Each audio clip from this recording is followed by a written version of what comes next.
The American military guarding the Democrats against the American people. And now, ladies and gentlemen, live from Pittsburgh Studio number 1, it's Cold War Radio. Here's your host, Hutch Bailey Jr. All right, ladies and gentlemen, no time to rest on our laurels. Got to stay in tune to what's going on. Welcome and thank you for choosing Cold War Radio from the Alpha Foxtrot studio in Pittsburgh, Pennsylvania, behind enemy lines, ladies and gentlemen. The Cold War Radio patron hotline, 412-206-6208. The voicemail, 412-567-1460. Please visit SteelCityResistance.com. That's where it all started. You can become a Cold War Radio patron there. You can check out the research room, tons of material in there, the video 2 page for all of the video clips of the audio that we play on the show. If you want to write to the program, to any of the co-hosts or myself, scrtv@live.com, scrtv@live.com. If you want to write via the U.S. Postal System or anywhere else you are, please write to Cold War Radio, P.O. Box 10433, 370 Castle Shannon Boulevard, Pittsburgh, Pennsylvania, 15234. Pass me my leisure suit.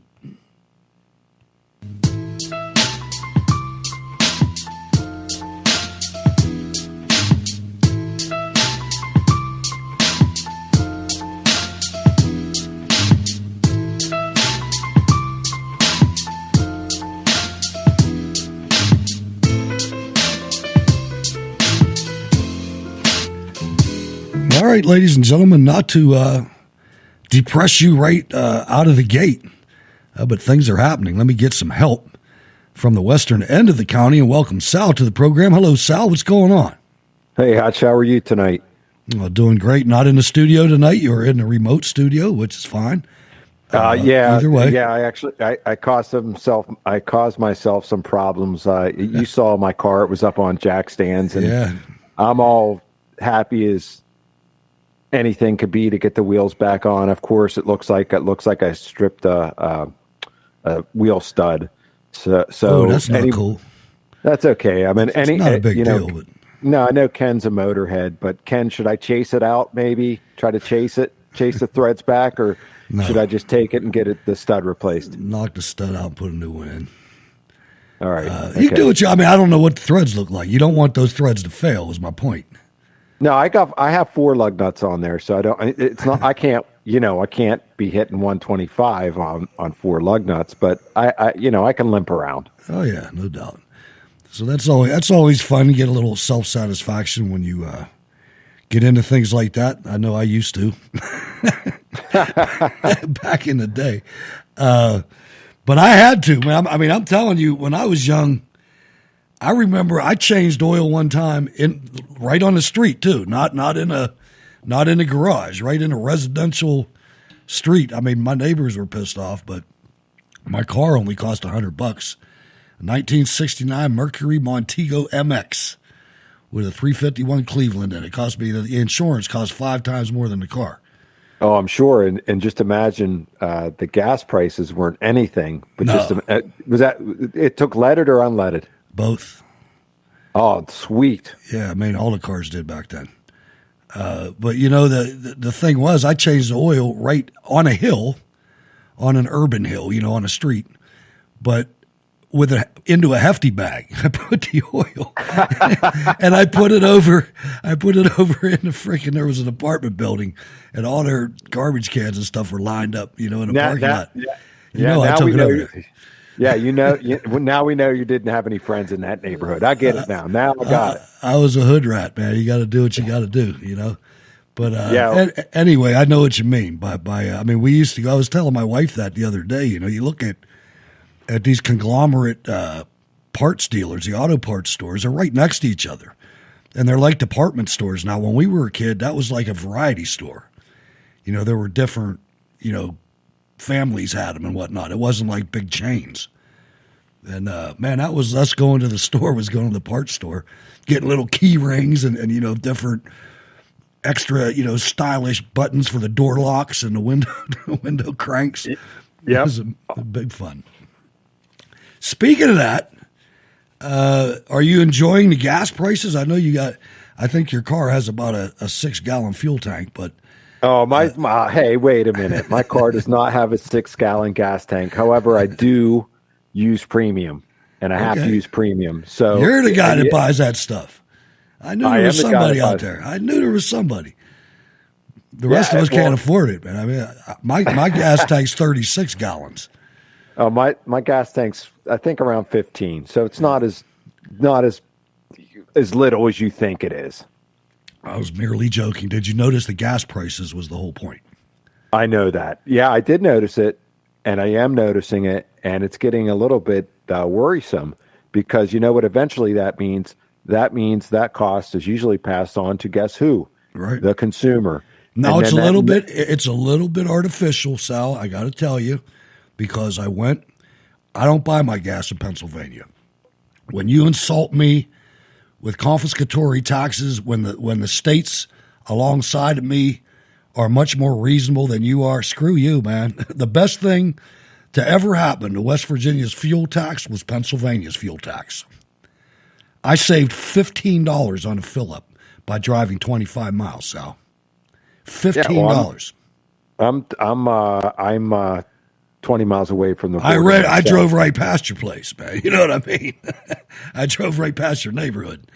And it's $2.55 on the other side of the state line. It's $3.09 in a lot of places here. Kiss my ass, man. I'm not loyal. not for something like that. I didn't know what it was going to be, and I had 50 cents off on Get-Go. And I still would have lost if I would have went with the Get-Go in Pennsylvania. It's something else, man. It's I know a lot of it's national, a lot of it's international. But it's only international because Biden lets it be international, and Democrats don't like being self-sufficient when it comes to oil. The first thing these fools that live near us did by empowering Valerie Jarrett as president is they killed the Keystone Pipeline. I mean, they immediately start dismantling one of the best things that happened to us in my lifetime, getting back self-sufficient when it comes to oil production. Well, that ended actually on January 20th, 2021. Mm-hmm. I know. And you mean the whole independent thing? And okay, that's absolutely. Yeah. So you take that, and you take your neighbors, your Democrat neighbors, who empowered Biden and these people.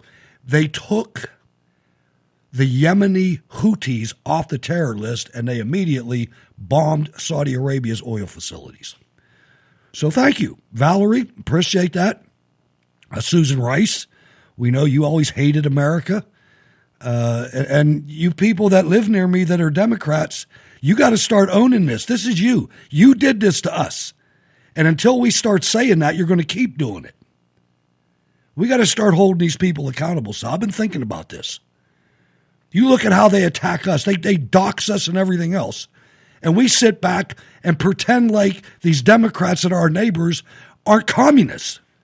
Or even worse than that, are not even intelligent enough to know what they're doing or cognizant enough. I don't know. I don't like to sound that way. But I'll tell you what, we got to find a solution or we're going to get sold out. You know, what's going to happen?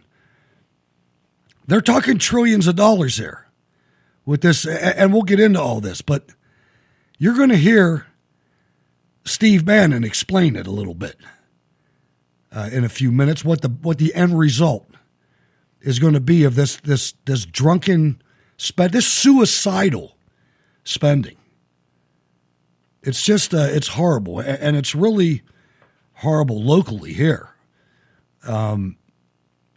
I think, ladies and gentlemen, Governor Wolf and Mayor Peduto and whoever's the current gangster in charge of Philadelphia and York and Lancaster and Lebanon and the rest of these cities robbed $67 million out of the state's economy during the COVID fraud, all because they hated a man. Well, the Democrats, your neighbors, ladies and gentlemen, the people that work in your schools, the teachers' unions, these guys, listen to this. This is stunning. $67 million is what, if the federal government bailed everything out that the Democrats did in these states for COVID, that's what they would get, $67 million. They got away, Sal, with stealing $13 billion from the rest of the country. $13 billion, and they get to keep the change. You think maybe Texas or Texans are going to get pissed off about that one day when they wake up and see what just happened to them? Or Tennessee? Tennessee lost money in the deal. But New Jersey, New York, Pennsylvania, California, all the parasite states, all the slave states, their entire governmental systems and pensions and everything else got bailed out by everybody else. $2 trillion, $1.9 trillion. And that's only the beginning. And the nightmare goes on. Well, hopefully we can put a stop to it. And this is why our upcoming 2022 elections are so very important. And we also get involved in our local politics because that's where it all starts. That's true, but we're past that right now. I mean, this is the end result of that. It is the end result, but we still have to all be together and still try to at least fight the fight. We can't just put up the white flag now, can we? No. I mean, obviously, we have to do something. And there was a little bit of theater. The Republicans pretended to be conservative for that bill. The House passed the Democrats' $1.9 trillion coronavirus bill Wednesday, sending it to President Joe Biden to sign. The House passed H.R.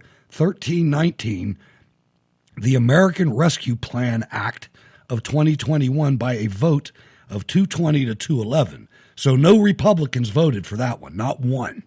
In the Senate either. But we're going to get into that a little bit more and see some breakdowns on some other things that won't give you so much faith in the frosty Republicans in our Congress. I want to say one more thing before we move on to some harder news. Not that that wasn't hard, but I just wanted to comment on something, and I wonder how you're probably not going to be affected because I think you had told me earlier that you never really listened to Rush Limbaugh.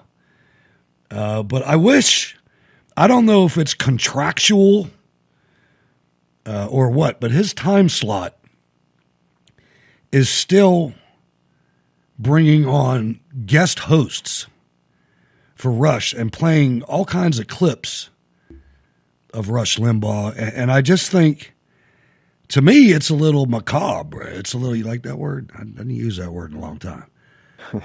But it's, it's a little eerie. And I don't like it at all. I think we need to, I wouldn't mind if somebody did a tribute to Rush Limbaugh. I mean, it should be in prime time. But, as far as his radio slot goes, that's a 5-day-a-week thing. We need to move on, folks. I really mean that. I mean, you let one of these other guys see who can fight it out, who can get the listeners. But let's keep a magnanimous memory of Rush, but let's not try to pretend that he's not gone. Oh, I don't like things like that. Yeah, it might be a contractual issue, and perhaps there's some money involved that maybe Rush was insightful enough to maybe help his wife and family out going forward. So that likely is it. I know you might not like it, but that's fine. I just hope it's not. I hope it's not too permanent. I hope it's something that, I'm not saying kick them right off the radio. I'm just saying. I'm not really interested in listening to somebody quoting them all day. That just happened today. That happened. Should we take over the time slot? Maybe. I mean, how quick do you want to get underneath the DOJ's microscope? Yesterday, that's what I'd like to do. Okay, yeah. We'll talk about that too. That's going to get interesting. But let's listen to Steve Bannon, who I think is an excellent talk radio guy. I listened to Steve Bannon before anybody knew who he was, before he joined the campaign or anything. He was on Sirius XM radio on the Patriot Network, and I used to listen to him in the morning on the way to work, and really liked him. He was one of the only guys that was covering Brexit right leading up to that vote, and introduced Nigel Farage and Katie Hopkins, I think, via Hassan, what the hell's his name? Rashim Kassam or something like that. Some Arab guy that's in England. He's from London, I mean, but at any rate, I liked him from then. And then when he joined the campaign, I was really excited, but I didn't listen to the Patriot Network anymore because they put that freaking guy on there from Breitbart, Alex Marlow, stuttering Alex. He's worse than Bannon. Bannon used to stutter. I used to call him Stuttering Steve Bannon. But wow, the other guy was way worse. Alex Marlow, not a voice for radio. Steve Bannon, ladies and gentlemen, on the COVID ripoff. I want to go to this COVID bill. People don't understand this COVID-19 bill. It's $1.9 trillion today.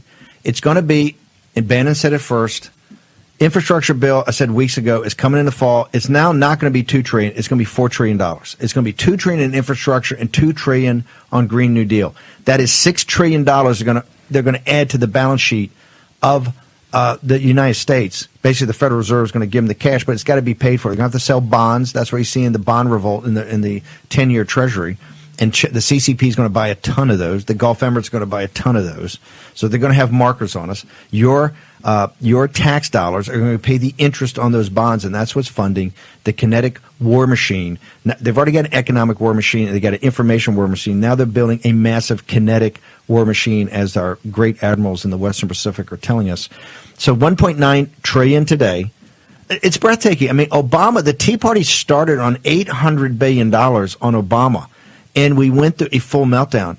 I'll be honest, Jason, it's kind of crickets up here with the Republicans. We're beating this one every day. I'm saying, hey, look inside. This is the most progressive, radical piece of legislation socially I've ever seen, and it comes with money. It's not like you pass some bill like H.R. 1 and then you got to go back and fight in appropriations, a dogfight up here to get it. This is coming with cash money. This is going to have massive implications also for the 2022 election.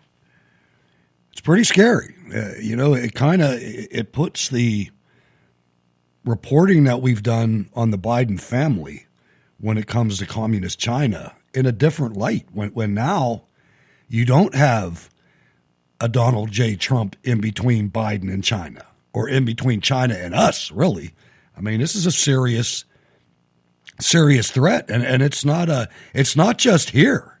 I mean, I don't know if you heard, but the tests for COVID from the CCP that we got were data mining our DNA. I mean, this is a complete sellout by our neighbors to communist China, and they need to know that.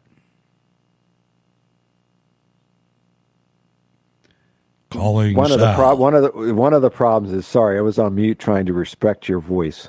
One of the problems is obviously we've gotten away from the America First agenda, and now we're starting just to see the fringe edges of that start. And I'm a little bit I'm not optimistic at all on that front, because it seems like we're going to be putting ourselves in a place of not in a competitive advantage on anything whatsoever. If anything, we're going to be placing ourselves right off the bat with a disadvantage. And I don't see how we get our way out of this unless we have a complete strategy change. And right now, I don't see that happening. So that's the other side of me that really agrees with me. What can we do? We are really hostage to a regime that wants to make us less competitive, make us rely on all these other places, and also put us in more debt. So where do we go from here, Hutch? What do we do? What can we do? All you can do when asking that question is look to history. And when you look at the numbers that Donald Trump has behind him, if you believe 80 million, I think you're a fool. I think it's well over 100 million, probably 150 million. I don't believe that number for a minute. How could you have a country of 350 million and have less than half of it love themselves? It just doesn't make sense. It doesn't pass the smell test at all. No, it doesn't. And let's say if the numbers were maybe for advantage of Biden, do you think there's some buyer's remorse now? Or do you I don't think the numbers were ever there. I think that you saw there was no enthusiasm for the guy. I'll bet you half the Democrats couldn't pick him out of a lineup. Well, that was a strategy to keep him. We've seen him speak, so we know that was likely a strategy to keep him out of the limelight because he's a total and complete mess. Sure. He can't put 3 sentences together. But even on his best day in the 70s and 80s, he was an asshole then, too. He only got 2% of the vote. That was the most he ever got, and that's the 3rd time he ran for president. I know. It just doesn't make sense, and we are left with really scratching our heads, not knowing the real answer because no one really wants to give the truth. I know the real answer, and so do you. They stole it. I know that's the real answer. No matter how many times they say that it didn't happen, no matter how many times they call us Nazis and everything else, they stole the frickin' election. I'm never going to say anything different, and I'm never going to let them forget it. You know, it doesn't work. Okay, you might have us for now. But as I said before, you look back in history and you see what Americans do. There's several instances throughout history on what happens to government entities when you push the American people into a corner. You know, it's not just the revolution. There are other things. The civil rights movement comes to mind. You know, there's other times in between World War I and World War II. If they push us far enough, you know, you start seeing Chinese guys behind government officials. Maybe the people from Arkansas are coming to Washington, D.C., you know, with 49 other states. You know, that don't take that, don't dismiss that out of hand. It's something human nature is volatile, especially in this country. It's in our DNA. You know, and I'm not talking about Rashida Tlaib and Ilhan Omar. I'm not talking about them. They're not part of this. I'm talking about Americans, people that love this country and have marched to other people's country in the middle of the night to kill them to keep this country safe. And there needs to be people who get upset enough who are going to want to make a difference as well and actually run for office. Very good point. Very good point. And I would encourage them. Right. Could be one of you listening to us. Could be someone like a Luke Negron. Yeah. Yeah. I mean, I noticed, I get his newsletter and I should follow up with him. But he's got a few initiatives going on. I don't know if you got on his email list, Sal, but he's got some programs going on for sure. I asked him right after the election if he was going to stay in the game, and he assured me that he was. And I've got a couple emails subsequent to that had material in there, actionable material. So, well, that's fantastic to hear because we need more young people like him to be involved. What happened to the other guy? Sean Parnell. Yeah. Haven't heard anything from him. Have you? No. And you know what? I kind of suspected, and I'm not giving up on him yet, but to me, he didn't spend enough time locally unless I missed something.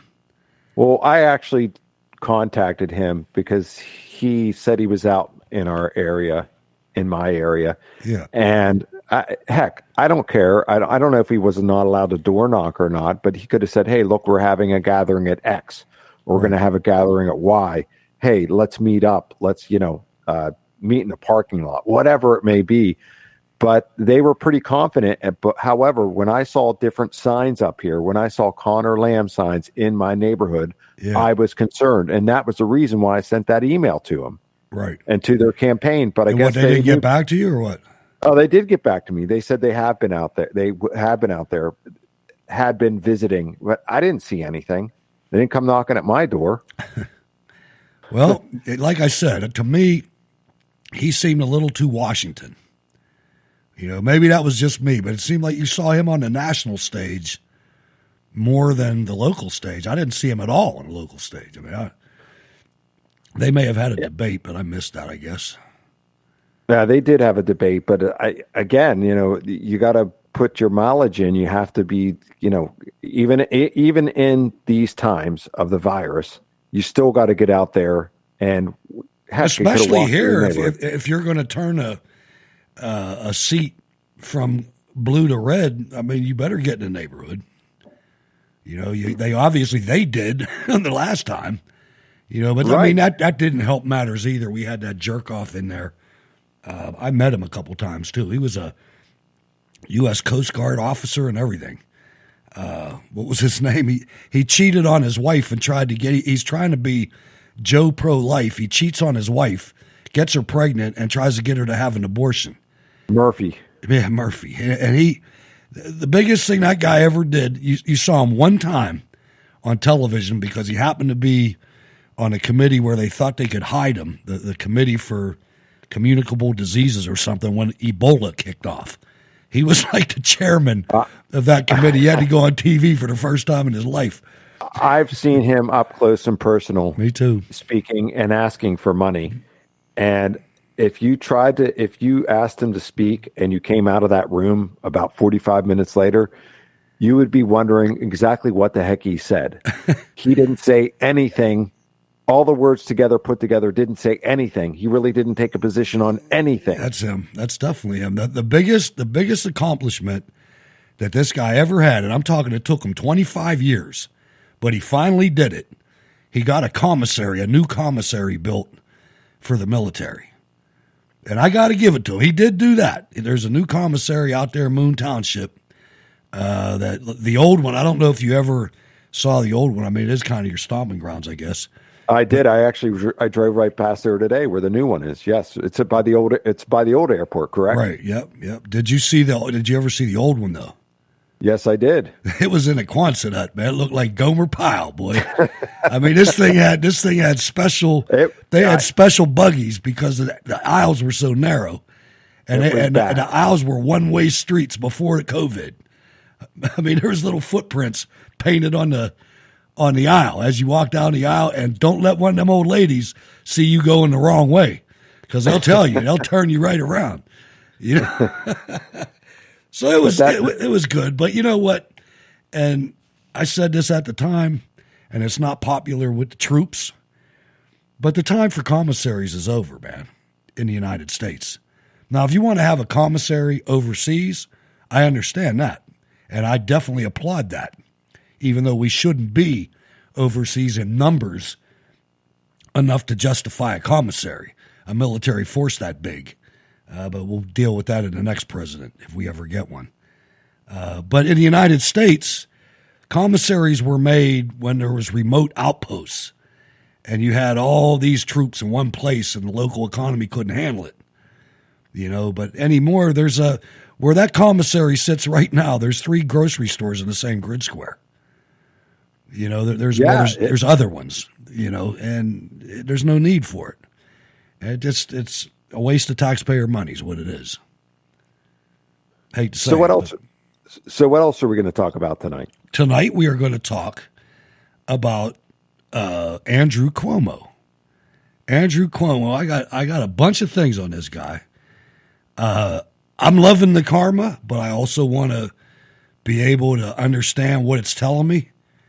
I think that they're hiding a lot of the deaths in COVID, and I also think they're still protecting Barack Obama, the biggest criminal this country's ever seen in the last 100 years.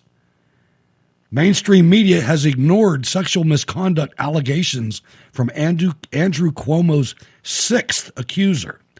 ABC, NBC, CBS, CNN, and MSNBC ignored sexual misconduct allegations from Governor Andrew Cuomo's sixth accuser on Tuesday. The alleged incident took place after the woman, a member of the governor's executive chamber staff, had been summoned to the mansion to assist the governor with a work-related matter, the Times-Union originally reported. Breitbart News reported the story shortly after it broke. Throughout Tuesday, however, the mainstream media went dark on the allegations against Cuomo, who was a nearly nightly guest on his equally disgusting brother's CNN show, Cuomo Primetime. MSNBC's Richard Maddow show failed to report the Democrat governor's nursing home and sexual scandals and has yet to even mention Cuomo over the past 10 weeks since his controversies began in late January, according to Fox News. The revelation of non-coverage might not come as a shock to a former MSNBC producer, Ariana Peekery, who resigned in the summer of 2020, admitting our viewers don't really consider us the news. They come to us for comfort. New York State Assembly Speaker Carl E. Heastie, Democrat, called Andrew Cuomo's allegations not comforting but deeply disturbing, which have no place whatsoever in government, the workplace, or anywhere else. So that's number 6, Sal, and it continues. It just, the protection continues. Is he going to end up the same as all the rest of them? Is he going to end up the same way as Senator Menendez, the pedophile senator from New Jersey who likes Haitian girls when they're 12 or 13? Is he going to end up that way? Still an honorable man in New Jersey and Washington. He's like the Harvey Weinstein of politics. There's going to be more people will come out. This is obviously behavior that's been going on for a while. And I mean, but the thing is, you look at what he did with the nursing homes and what our governor did, and there's bodies there, and yet they're going with this, and you wonder, are they doing this just so they don't have to go there? I don't know. I don't know what the end game here is, and I don't know why he's got this veil of protection over him. Can you explain? Can we figure that one out? Yeah, is Mario. Is he a sacred cow of the Democratic Party? What is he? Mario is, and he's Mario's son. He's like Jesus almost to the Democrats. But, there's karma out there, and I love when this happens. And it couldn't happen to a nicer guy. Andrew Cuomo is down there very low in my book of people to respect. I've been screaming at the television on that guy ever since I was introduced to him. When he was screaming at people saying that you don't need a 30-round magazine to kill a deer. And I won't tell you what I said, but it was brutal. But like I said, the karma every now and then via the New York Times, the publisher of Governor Andrew M. Cuomo's book on his leadership during the pandemic, said it had stopped promoting the title because of an inquiry into the withholding of data on the deaths of nursing home residents. Sales of the book, American Crisis, Leadership Lessons from the COVID-19 Pandemic, she called it the Cuomo Pandemic, had already slowed severely as the governor found himself embroiled in overlapping crises of his own making, including a drumbeat of accusations about his inappropriate behavior toward younger women's and his aide's manipulation of nursing home data. The karma is just, you can smell it in the air, Sal. He should be going to jail. When's it going to happen? I mean, we have a clip on that. It's out there. You know what people want to know? They want to know when someone's going to jail. I tell people that's the question. More often than not, when I'm walking through an airport or something, people walk up to me. When is somebody going to jail for the wrongdoing that took place in the Trump-Russia investigation or even the Clinton investigation? Amid sexual harassment allegations from 5 women, calls for resignation, possible impeachment, major staff departures, and a federal investigation into his administration's undercounting of COVID-19 deaths tied to nursing homes, New York Governor Andrew Cuomo is facing a new scandal. The Mario Cuomo Bridge, which replaced the rickety and heavily trafficked Tappan Zee Bridge in 2017, has structural safety issues that could lead to its collapse, an Albany Times-Union investigation found. Cuomo named the bridge after his father, who was New York's governor from 1983 to 1994. Snapping bolts that are supposed to pin down the bridge's suspension cables were the primary issue, the Times-Union reported. The 8-month investigation also found that Tappan Zee Constructors, isn't that coincidental how the company that was invented to make this bridge is called Tappan Zee Constructors, and the bridge, before it was named the Mario Cuomo Bridge, was named the Tappan Zee Bridge. That's just too coincidental. That's too Gambino for me. But anyway, the private corporation building the bridge for the state authority may have committed fraud by concealing the fact that large numbers of bolts had been breaking due to either improper installation of techniques, manufacturing defects, or both, or that you probably bought them from China, Sal. I mean, it never ends. Yeah, maybe one of those bolts ended up in my car, and that's why I can't put my lug nut on. I don't know what it is, but ladies and gentlemen, we were on here. I forget what day. Well, it was Monday, I think. Was it Monday or Friday? But anyway, it was Monday. Okay, so it was just a couple days ago, and we decided that we were going to have a new segment, and it's been named, ladies and gentlemen. We call it Escape from New York, and we'll get slicker with the intro as we go, but Sal, escaping from New York.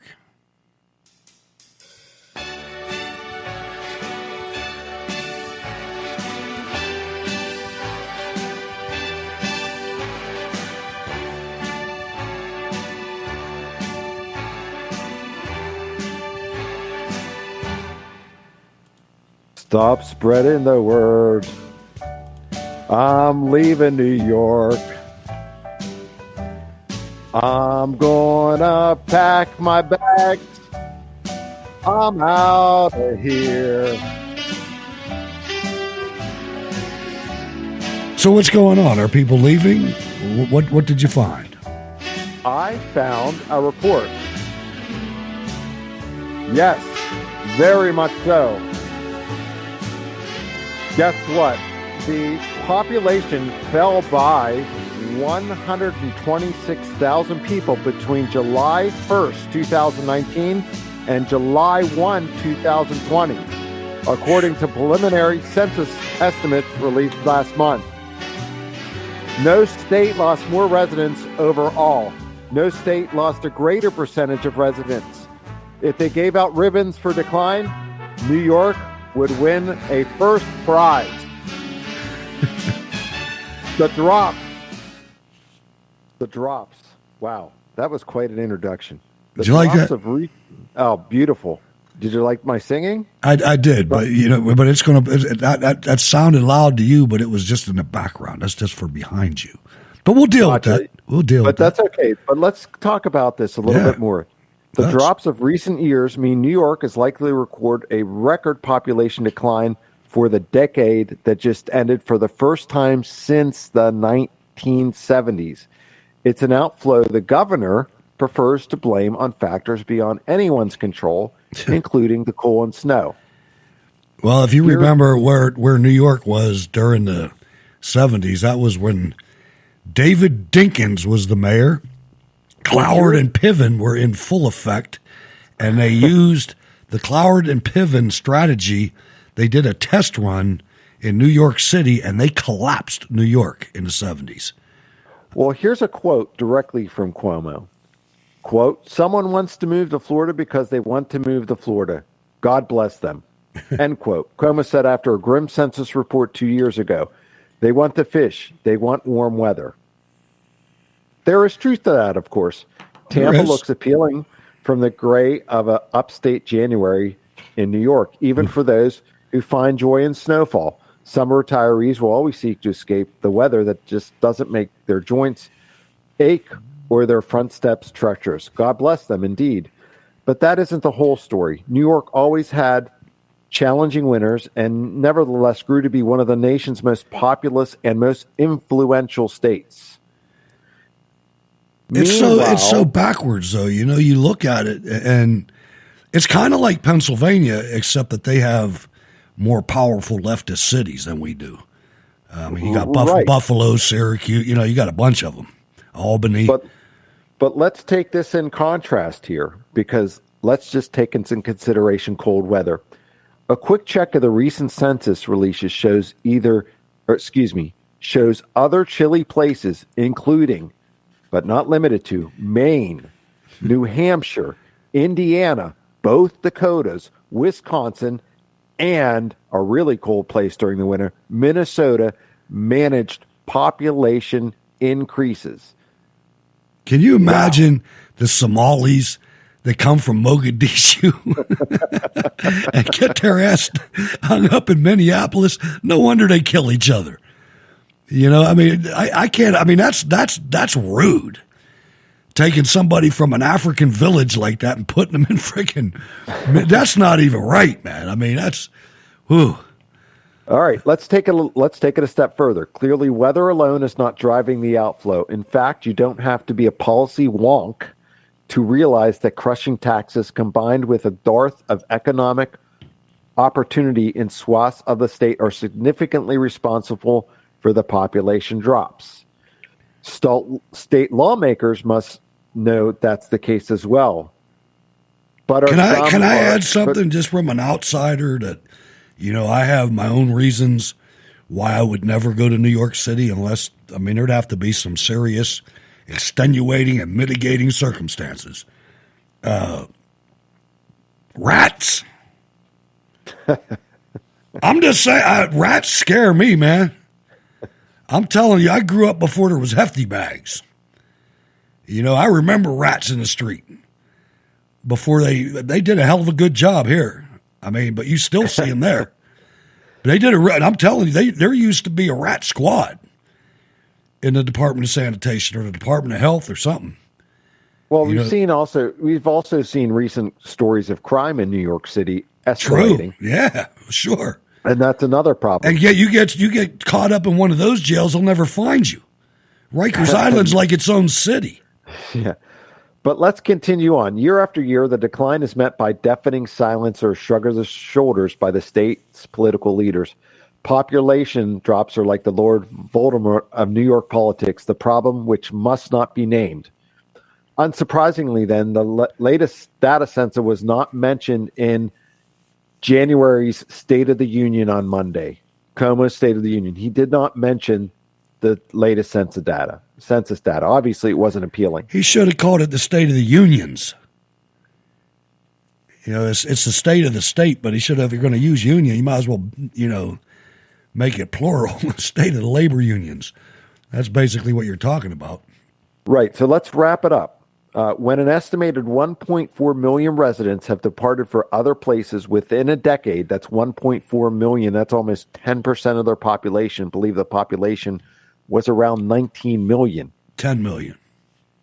No, 19 million. No, 10 million. Unless you're talking about the whole state. I'm talking about the whole state. Let's talk about the whole state because we were talking about the city, but go ahead. No, that's okay. I'm glad we're straight on the stats. Yep. we're talking about it's a state that can't keep up with people leaving. Think of what I just said, though. You said the state has 19 million people in it. The people in New York City outnumber the people in the rest of the state. Correct. That's a death sentence for everybody. Right, especially when you have a party controlling that whole area. Yeah, that's not even. And like I said before, if you go up to upstate Pennsylvania, you have southern New York. We border with it for quite a border. And when you look at the communities that have taken advantage of fracking in Pennsylvania, they're not allowed to do it in New York. So you actually have communities, Sal, that are thriving on one side of the state line and dying on the other side. I mean, literally, like you can drive, like I don't know if you've ever driven through different townships after a snowstorm, but you can always tell where the city of Pittsburgh starts because that's where the snow's not plowed. Everywhere else it's plowed. But where Pittsburgh, the city of Pittsburgh borders the first wave of suburban communities, they can't handle it. Eventually they do, but it's the same way there. You drive over the state line and you can literally see the difference in some communities. Well, the fracking definitely does have an impact on the economy. Even now, it does. Even now in down times, it still does. There's still jobs and economic activity from that industry still. But let's just keep this all in perspective just to wrap it up. Clearly, New York was in trouble even before the virus. Now they're really in trouble. Sure. Pennsylvania's the same way. So we'll continue on this. We're going to continue on this New York story. We're going to have a new New York story for next week. And we will definitely work on a good theme song. That's for sure. All right. Thank you, Sal. Appreciate that. Like you said, we're going to just, we want to keep our eye. We're keeping our eye on Chicago. We also want to keep our eye on New York. And then on Fridays, we have winners and losers most of the time, depending how long the show goes. So we have a crisis brewing at our border, Sal. It's undeniable. And I don't know why we do this to ourselves. Why do we have a director of Homeland Security, a secretary of Homeland Security, his name is Alejandro Mayorkas? Am I stupid or a bigot? Or does it seem like that might not be a good idea? Or hopefully he's really, really vetted. And because he's not been vetted, or because he's been vetted to be a communist, I know he's dangerous. So I'm not just saying that with his name. I'm having a little fun, ladies and gentlemen. A little fun. A little Spanish lingo fun. But on Monday, he's a real genius because he knows the answer. He asked DHS staff to volunteer to help deal with what he conceded was an overwhelming number of migrants at the border. Can we say, say whatever you want, as the administration scrambles to deal with the escalating crisis. Today, I activated the volunteer force to support Customs and Border Protection as they face a surge in migration along the southwest border. One I'm sure Mayorkas is very familiar. He said in an email to staff seen by Fox News, "You have likely seen the news about the overwhelming number of migrants seeking access to this country along the southwest border." He said, well, Mr. Secretary Mayorkas, you can't be a migrant if you're showing up at my border. To be a migrant, you have to show up at the consulate and get paperwork and other ridiculous things like that. They are not migrants. They're seeking access to this country along the southwest border, he said. President Biden and I are committed to ensuring that our nation has a safe, orderly, and humane immigration system while continuing to balance all of the other critical DHS missions. None of them are getting tested for COVID. There are confirmed positive illegal immigrants with COVID because of emergency room records and hospital records in Arizona. This is disgusting, man. This is absolutely suicidally disgusting that Biden and Harris and Rice and Jarrett and Obama are going to do this to our country's interior. It's infuriating to me, Sal. Well, this is where perhaps local government and state government can get involved and not play along. Texas does have rights to enforce laws that they want enforced, correct? Indeed. I mean, it's hard when you have the machine that is fully funded, hamstrung. I mean, yeah, okay, Texas can do what Texas has to do, just like Florida can.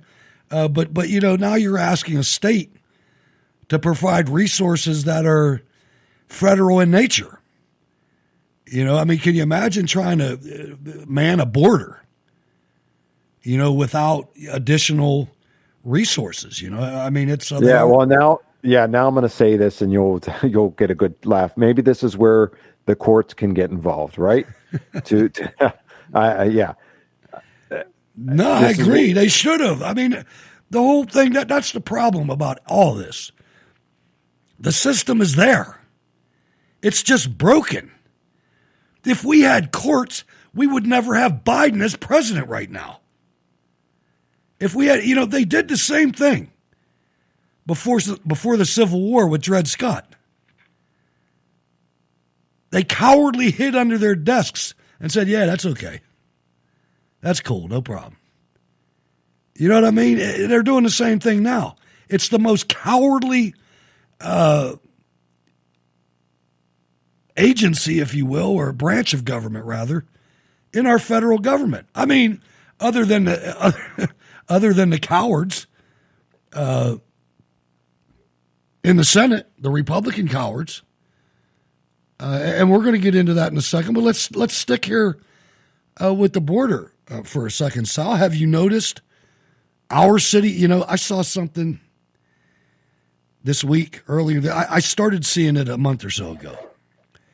But I had a brother. I still have a brother. He lives in Tacoma, Washington. He's a communist. And we never really got along that well. I was older than him, so that sucked to be him.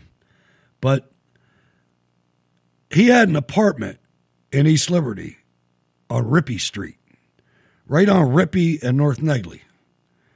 And I lived with him there for about a week. And there was a little grocery store down the street, a rip-off joint, ghetto grocery store, that we could get a pack of spaghetti and some sauce and eat, whatever. I mean, they were efficiency apartments, man. They were, he didn't even have a kitchen sink. He had to do dishes in the bathroom sink. Bathroom, yeah, in the bathroom, yeah. Yeah. Mm-hmm.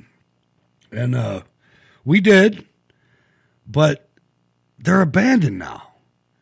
There's like 4 big buildings, Sal. They're board. The first floor is boarded up.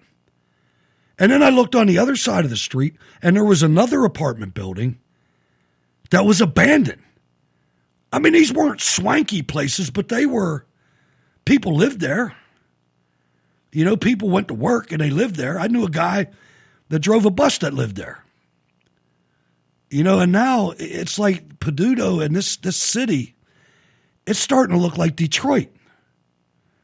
And I guess what made me say that was that little grocery store is closed now, but there's another one next to it, and it's an all halal market. It says farm fresh groceries, and the rest of the words on the whole place, and there's a lot of them, are Arabic. And I'm thinking, what? This is Negley. I mean, this is where the bigwigs used to live, And I know I know that it was not the best part of town. Even when I was growing up, it wasn't. But, I mean, it was real. It wasn't abandoned.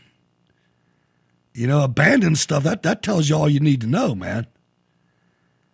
You know, and when you look around and you see, you know, foreign people living on the outskirts of this, it's not a pretty picture. I think of Beachview in my neighborhood, you know, or other places, and I just don't think it's healthy. You go out Route 51 out in Brentwood, and there's an entire section of Route 51 that's Nepalese and Himalayan.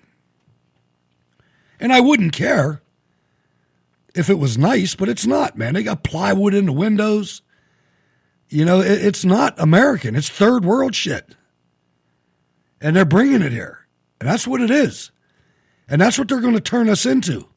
Because once that debt that Steve Bannon was talking about kicks in, guess what? What's the first thing that's going to go, Sal? Let me test your economic acumen.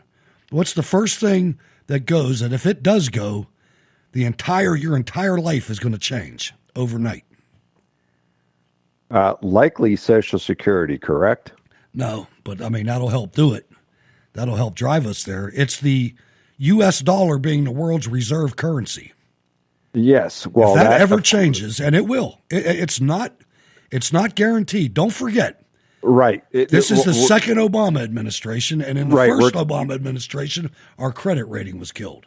Yeah, we're talking about a debt load that's not sustainable. Exactly. So therefore, it will not be able to be the trusted monetary source. And the lack of like Social Security, I mean, it's on a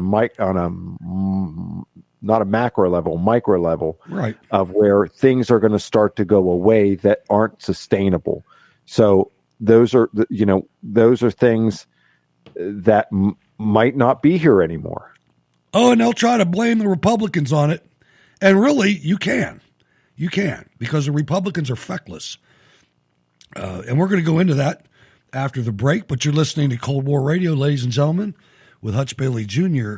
in the Alpha Foxtrot studio, and Sal on the other side of the county.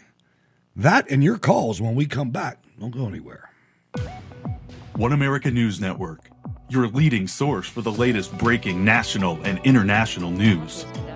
With nearly 4 times as many headlines as the other networks. Straight news, no speculation, no opinion, just the facts. Complete coverage 24 hours a day, 7 days a week. One America News Network, your source for credible news.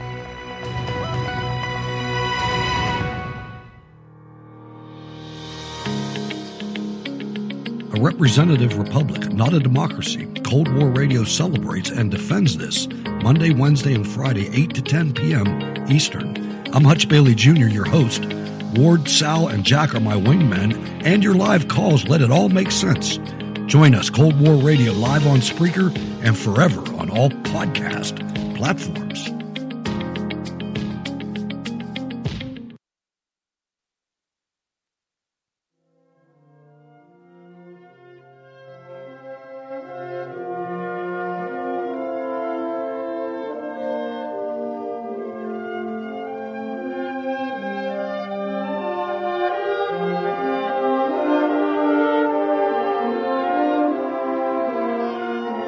The President of the United States takes pleasure in presenting the Silver Star Medal to David S. Anderson, Staff Sergeant, United States Army, for conspicuous gallantry and intrepidity in action while serving as a section leader with the 1st Platoon, Company B, 1st Battalion, 36th Infantry Regiment, 1st Armored Division, during combat operations in support of Operation Iraqi Freedom at Ramadi, Iraq, on 24 September 2006.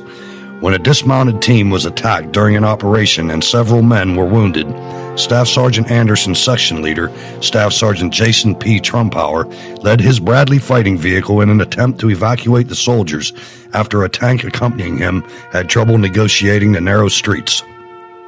The vehicle was hit by an IED, disabling it and critically wounding the driver and pinning Staff Sergeant Trumpauer in the vehicle, whereupon he maintained security and notified higher headquarters of the situation. Staff Sergeant Anderson, who was also responding to the call for aid in his Bradley fighting vehicle, linked up with Staff Sergeant Trumpower and began evacuating the crew as another vehicle dealt with the dismounted casualties. He was directing his vehicle back to Camp Ramadi when it too was disabled by an IED, wounding 5 inside. The explosion knocked out communications and caused a fire in the rear compartment. Staff Sergeant Anderson, who had been outside checking his gunner and driver, attempted to let down the rear ramp and a troop door, but both were jammed. Staff Sergeant Trumpower, with severe wounds to his hands and face, tried to get the cargo hatch open.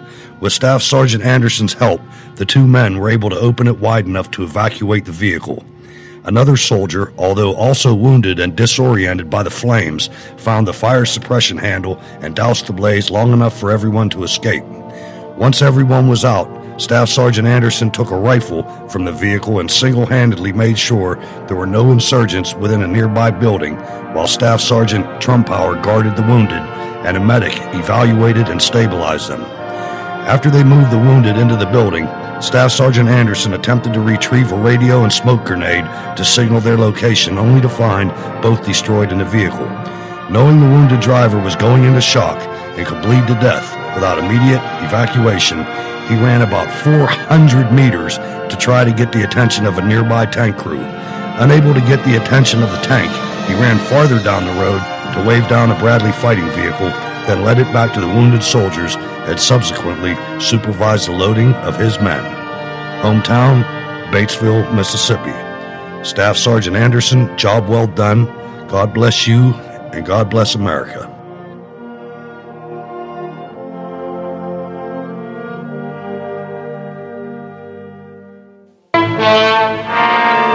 In the background was the growing struggle between 2 great powers to shape the post-war world. Soviet Russia was expensively stabbing westward, knifing into nations left empty by war. On orders from the Kremlin, Russia had launched one of history's most drastic political, moral, and economic wars, a Cold War. The United States was obliged to help Europe safeguard its traditional freedoms and the independence of its nations. Gone was the spirit of wartime unity that reached its peak on that historic afternoon in April '45 at the Elbe River in Germany. Here, 2 worlds actually met, but this coalition was to be torn asunder. Already an iron curtain had dropped around Poland, Hungary, Yugoslavia, Bulgaria. Ah, but this is Europe, you say? But let's see what can happen elsewhere in, say, the small town of Mosinee, Wisconsin. Peaceful, isn't it? But the red truncheon falls and the chief of police is hustled off to jail. Next, public utilities are seized by 5th colonists. Watch carefully what happens to an editor who operates under a free press. He goes to jail, too, and his newspaper is confiscated. Exit freedom of thought. Yes, this is life under the Soviet form of government. The little town of Mosinee made this experiment for 24 hours, a public service to all America. It can't happen here? Well, this is what it looks like if it should.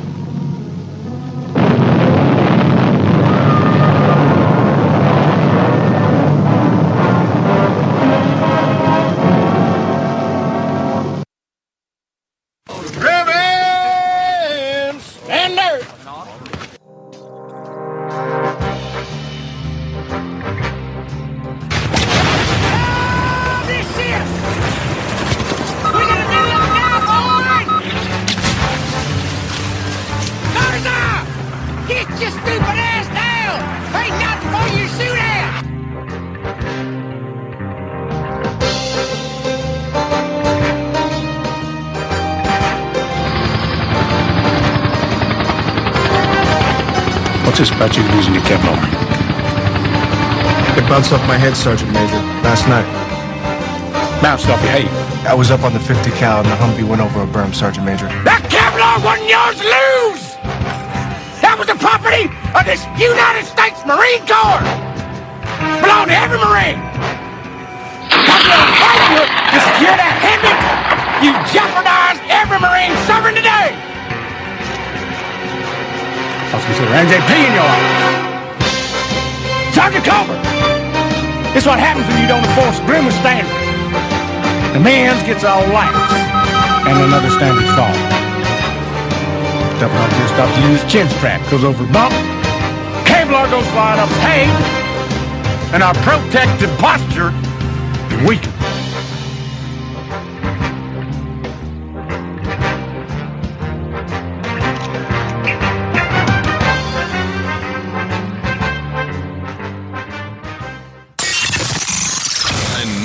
Ladies and gentlemen, live from Pittsburgh Studio number 1, it's Cold War Radio. Here's your host, Hutch Bailey Jr. All right, ladies and gentlemen, we are back and trying to keep your hades screwed on straight, Sal. You got to keep that hate in the game. You know what I mean? It's just CSMs out there telling you. You know, I guess I'm going to take this... take a run up to the cabin tomorrow morning. So we're going to have a show on Friday, but it might just be me. I don't know if Jack is listening to the show tonight or not, but I'll let him know if he's not. But I'm going to go up there and I'm going to try. I have every intention of getting everything straightened out, but I'm not coming back this time. I got to stay out there. I got to do some things. So take care of business. Take care of business. You know, got to keep the Northern Command straight, man. I mean, yeah. You know, hey, well, I got a little bit of business. Remember that extra piece of equipment that I was supposed to get, right? It fell through. So I will be returning that device that you gave to me because I won't need it. All right, go ahead and refresh my memory because I give a lot of equipment out. Remember, I picked up a new board, correct? Remember, I showed that to you last week. Remember that? The mixer. Yeah. Right. That adapter. Okay. All right. Well, yeah. It was the board that I wanted was defective. I got an email. They said, "Hey, do you want to not buy it?" I said, "Yeah." Because that wasn't very modern.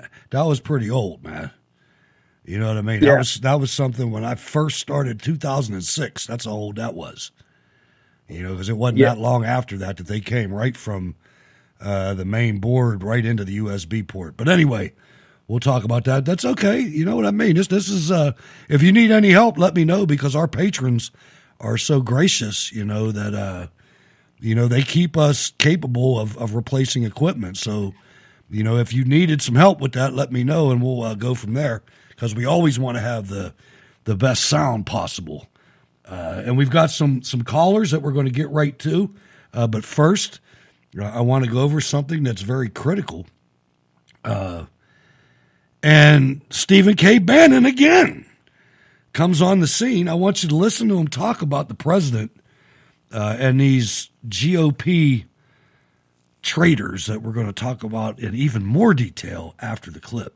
I think we have it largely resolved now to where President Trump has said very clearly he's supporting the Republican Party. He's on board, made that clear at CPAC, not taking off or not doing a third party. No. He is the Republican Party. He is the Republican Party. Supports the work of the committees. Need the committees go and make sure we get the majorities and go and win things back. But very clearly, you are not to use his likeness or image without permission. And also he wants to make sure no rhinos and any of the money that he's raising, anything he's doing, isn't going to help rhinos or picking bad candidates. He is...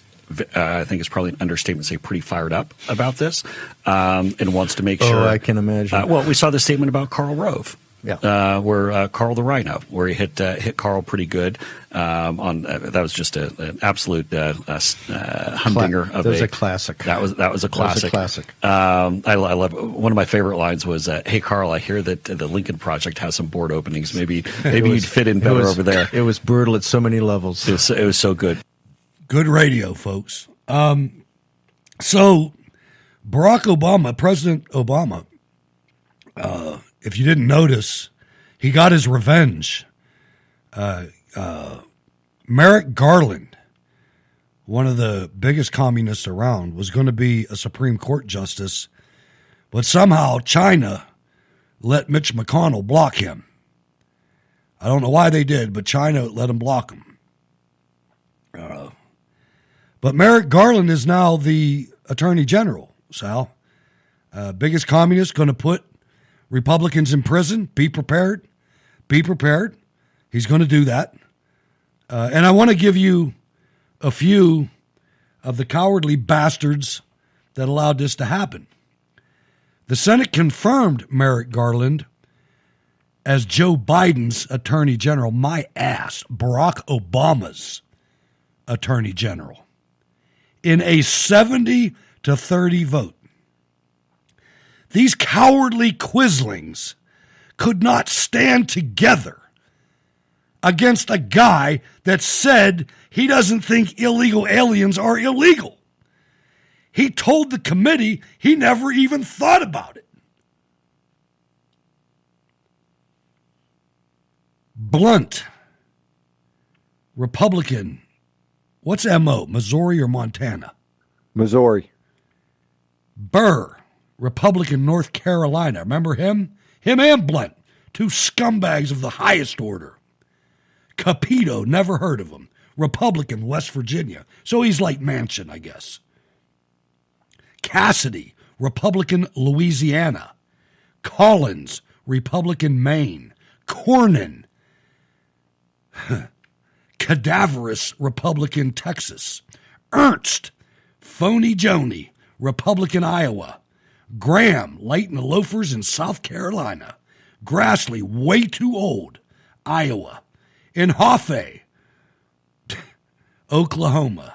Johnson, there's our guy, Ron Johnson, up there in Wisconsin. My Big man. Bad. My Big buddy. Bad.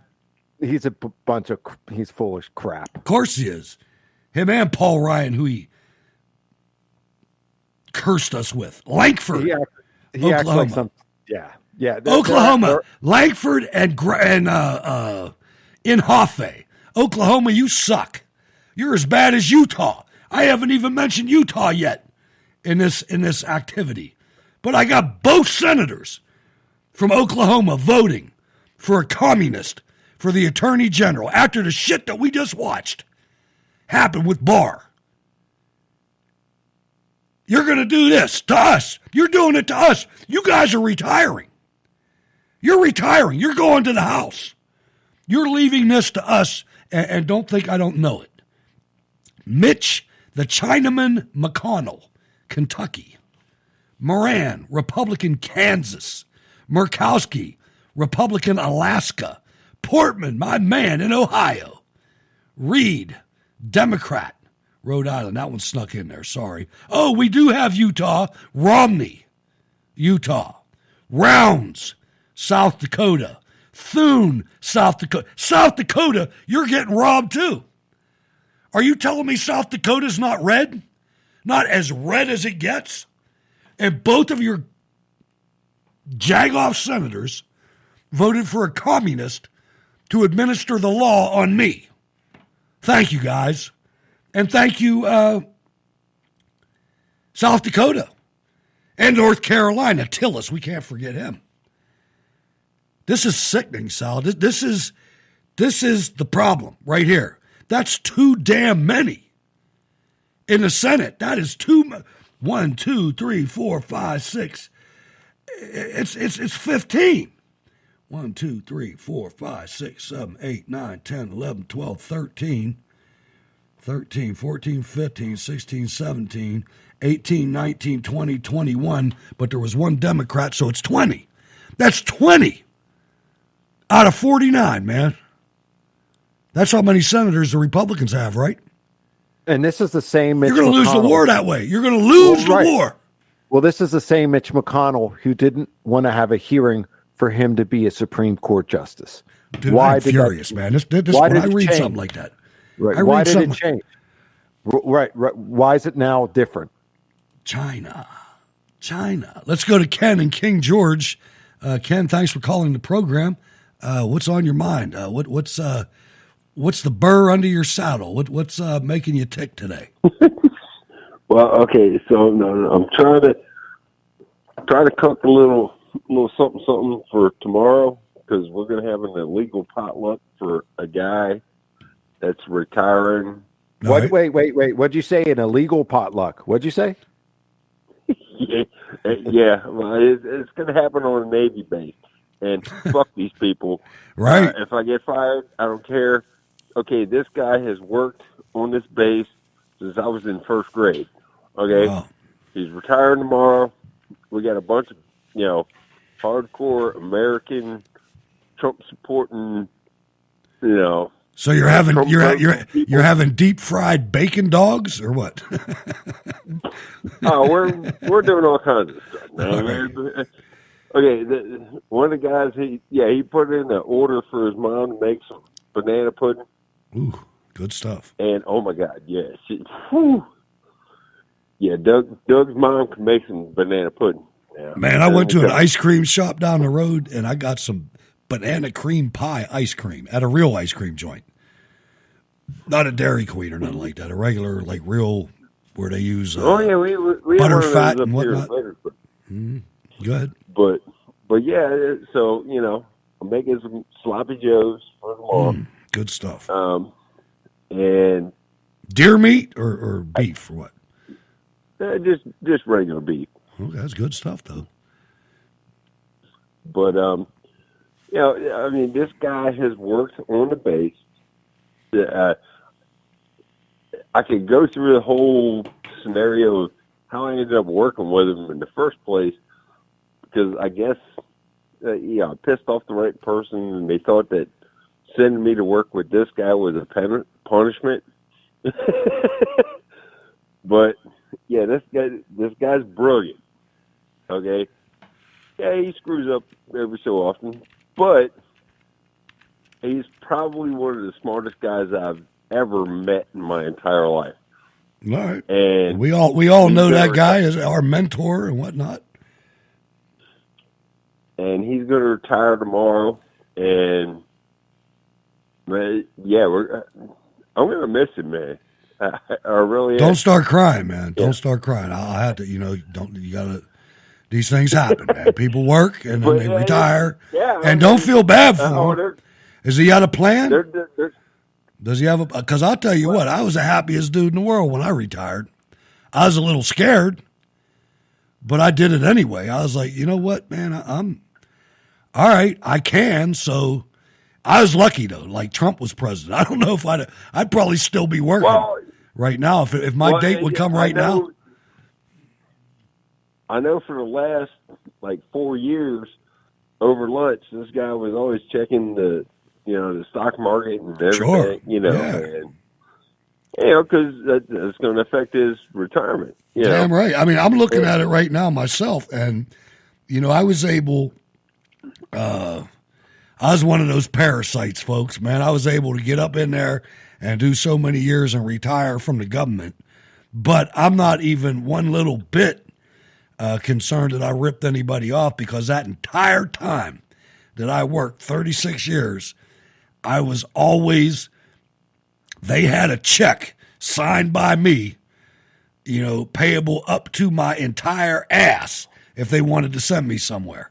And they sent me all over the world during that time. You know what I mean? So I don't feel bad, but I was lucky to be able to have a career where I did not have to work until I was 70 years old, thank God. For me. I mean, I'm just saying that. I mean, what do they say about the military, people that, it's not that it's not the 70s anymore. There's no draft right now. Right. No, I volunteer. Absolutely. Hey, half of these people that, if they did have a draft right now, they'd have to throw them back home, though. They'd have to send them home. I mean, these people, first of all, they're dumb as a doornail, except for the one, now there's a couple different calibers of habitat that people are reacting to. When you're out in the country, and this, I got a unique perspective on this. I started out, the first 20 years of my life were 100% city. You know what I mean? I mean, I was like a Democrat. I was an active Democrat, as a matter of fact. I was dumb as hell. I didn't understand how the world worked. And when I got to the country, after doing a tour in the regular army, there was no work in the city that I used to think Democrats were great. Well, they chased all the steel mills out of here. And that sounds like one thing, but it's totally different when you're living it, because you take the steel mills out, there was, Sal, 10 times more businesses that supported the steel industry than the actual steel industry. Well, what about the bars too? Well, that's what I mean. That was part of it. Yeah, I mean not direct support. That was indirect support. Yeah, but like what he's talking about, ladies and gentlemen, is bars never closed in steel towns because the steel mill never closed. You can't take one of those furnaces and shut it off and turn it back on in the morning. They stayed burning the whole time the steel industry was there until they replaced the furnace. You know what I mean? They did 3 shifts, and that's where you see the hardcore blue-collar movies with the guys like Rocky and that, drinking the Boilermakers and whatnot, and the eggs in the beer and all that. That's from the mills, man. But anyway, sorry, Ken, go ahead. So, it's funny you mention that because one of the guys that I was in class with back in 92, 93, whatever, we were here in Dahlgren, right? Computer tech. He was from, what the hell's the big college town out there in Michigan? Drexel? I don't know. Anyway, this guy, he was a little a year or two older than me, so he was able to buy alcohol and I wasn't, but I would teach him stuff about. We'd go down to the room, we'd drink some White Russians, because he was into his health kit. Yeah.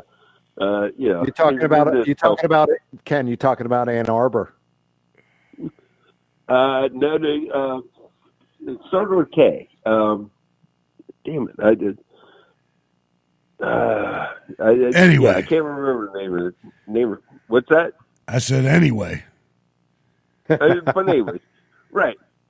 So I took him up to my mom and dad's place, right? Because they lived in Middletown, Royalton at the time. And I was like, okay, do we want to take 283, around Harrisburg? I said, or I can take you, down 2nd Street, and we can drive right through, take the scenic route. Let's get to the point. Let's get to the point where the whole rest of the audience is interested. Go ahead. I know you're almost there. Go on. Hey, so we take the first exit, come across the South Bridge, and there's stoplight after stoplight after stoplight, and this guy looks at me and goes, "Dude, this is a cool place." He goes, "There's a freaking bar on every corner." Oh yeah. Where was this again? In Pennsylvania. Well, we went through Steelton, Eastern Pennsylvania. Now, this was also 20 some odd years ago. But he was like, "This place is freaking awesome." That's one thing, ladies and gentlemen. Pennsylvania, almost every town in Pennsylvania, you get out of your car and you will find a bar that is in somebody's house. It's not a house anymore, but people turn their houses into bars, like real bars. It's amazing. You go through Lawrenceville, it's like that, and apparently, I remember Lebanon County was like that too. Some places. Oh yeah. All right, wrap it up, brother. Got some other callers on the line and got some more stuff to do, and liking your story. But go ahead.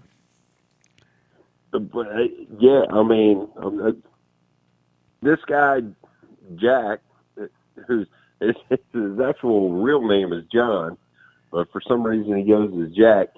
He's retired tomorrow. He's been working on his base, doing all kinds of crazy special project stuff for 40 plus years now, and we're really gonna miss him. I mean, he brings a skill set that a lot of people don't have right now, and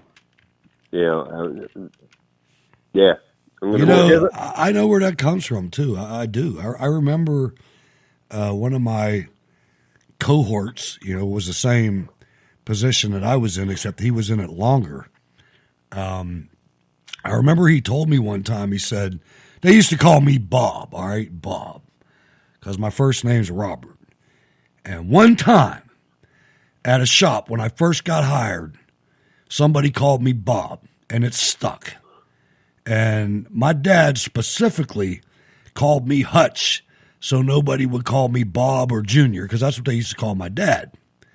Anyway, so he said, Bob, they don't pay us for what we do.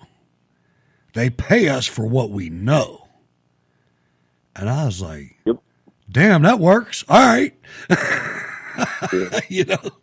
Well, wasn't 100% true. The whole Jack John thing, that almost screwed him one day because one of the other guys that's on our team, his wife called work, and she never, ever, ever called work, and they were looking for a John, I won't mention his last name, but yeah, the guy that answered the phone was like, we don't have a John here on this ship. Well, Jack's a common. Jack. That's a common name for somebody that's named John. Yeah. Well, but yeah, Jack got his ass chewed out when he got home from work. I guess. All right, Ken, man, I appreciate you calling, man. Always do. Call back again. Call back again on Friday. Like I said, we'll see how the show goes. I may or may not be able to take callers. We'll find out. We got to get that studio fixed for sure. All right, thanks for calling, man. Always appreciate it. Let's go. All right, into the north. Go ahead, Sal. Hey, Hutch, are we have another story, or are we headed to another caller? We can go to the next caller right now in a minute. But first, I want you to hear Jen Psaki laugh as they talk about not opening the schools, but why the facilities at the border for migrant children are wide open, including education. Since they are not all back from an administration position, or from your perspective, have the Border Patrol unions and the HHS unions been easier to work with than the teachers' unions? I think that's a little bit of mixing different circumstances. I would say that it's children all in tight quarters. A classroom. Not quite. Not funny. Not quite. I would say that she's laughing. Let's take a responsible approach to the two issues. Okay, one is schools reopening. There's been 8 mitigation steps that have been announced by the CDC to implement. Right. Yeah. Every school. Let's go with this, Ducey. How about you conspired to take President Trump out, and now you think that asking a question like that of a woman that you probably partied with the night before is enough to make people trust you? Unbelievable. Let's go to Eugene, Oregon, and let's welcome Marlene to the program, because I know she has an opinion on something like this. What's going on, Marlene? What? Oh, hi, Hutch. Hello, Sal. Yes, I probably do. And make short and sweet with that lady, she is a dumbass. Kawasaki has no brains at all. Well, she's got. I'll tell you what. I'm going to have to counter that, because I'm going to say she was so. Well, she doesn't have brains that I'm looking for. But man, you got to look at what she's accomplished, man. This is her second administration. She was able somehow to be in a cocoon or something, hibernation, that boom, as soon as Valerie Jarrett was elected president, Barack Obama called her up and said, come on down. Okay. That's all I'm saying. I have no respect for her. I don't either. I can remember a picture with Psaki with a tray with a bottle of wine on it and some glasses with John Kerry at night in France or some damn where. She used to be for the State Department, remember? Oh, I probably do remember. I seem to go back and look her up again. I probably should. Oh, yeah. They never and then, Okay, mentioning Cuomo, I think he is never going to go to prison because all the media and all his cronies are covering up everything he did, just like they have with all the rest of them. They're just, yes, you and I think that he should go to prison. Of course he should. But I know damn well he's not. He's just going to go carrying on his merry way, and he'll never get punished. None of them will. I'm afraid you're right, and I think it's. I hate to say it. I think I know I'm right because I've seen the pattern, and I have yet. How many times do we have to get slapped? How many times do I have to look like do I have to look like a damn fool every time? That I listen to Steel City Resistance. Because, ladies and gentlemen, if you don't know it, if you're a patron, a Cold War Radio patron, every Sunday, we had a show that went from 2010. I don't know when it ended, but there's a lot of episodes. And we play those flashbacks. We're on 2013 right now, August, actually, of 2013. And you listen to that stuff, and I used to consider myself like I knew what the hell I was talking about. And apparently other people do too. But man, some of the things I said were so wrong. And that's disturbing as hell to me. But it's because of this. But go ahead. Yeah. And also, we were kind of jokingly, but I think of those people coming from Mogadishu, somewhere in Africa, coming to Minnesota. I figure, well, yeah, no wonder they're killing themselves. They're freezing their asses off. They're not used to the climate. I mean, Minnesota is cold, folks. It is cold. It is cold during the winter. But Marlene, hey, let's shift gears. Let's shift gears a little bit. Tell me what's going on. What have you been cooking lately? Let's see. Cooking. Last night we didn't cook. Tonight we're having pork chops and probably some sort of vegetable. Nothing real fancy. I did try to make a pot of borscht over the weekend, though, and for the first time ever, I had to toss it out because the meat was bad. My husband thought it was okay, and I went ahead and made the big pot, and then I started eating it. I'm going, this meat tastes weird. It tastes funny. And my husband finally realized, yeah, hon, you're right. It does taste a little funny. So I'm like, oh shit. But life is not over. I'm probably going to make another batch this weekend, I think. Well, that sounds fantastic. Tell us what else is going on in Oregon. Anything that you want to share with us? Anything else in Oregon? I mentioned this, I think, on Monday, but there's a bill that's going on in. I saw this on MeWe and I posted it somewhere, but basically what they're trying to do, and I think it's kind of dumb, is they're trying to outlaw sales of diesel fuel by 2028. And that sounds to me like, hello, the new, it sounds like the Green New Deal in Oregon. I hope that doesn't go through, but it won't surprise me if it does, because we have nobody that I know in the state government has any balls. They're just a bunch of rhinos and a bunch of wimps. I thought you were a church woman. I'm listening to this language, man. Oh, I know. I'm getting embarrassed over. I'm blushing over here, man. I mean, and just to give people just to give people a little bit of background, the bill known as HB 3305 was introduced by Representative Karen Power, on Tuesday. If passed, the bill prohibits. Yeah. What is that? Is that Samantha's wife or? Oh, sorry. Prohibits the retail dealer. I like making Sal uncomfortable. Go ahead, sorry. Non-retail dealer or wholesale dealer from selling petroleum diesel for use in motor vehicle or on or after specified dates.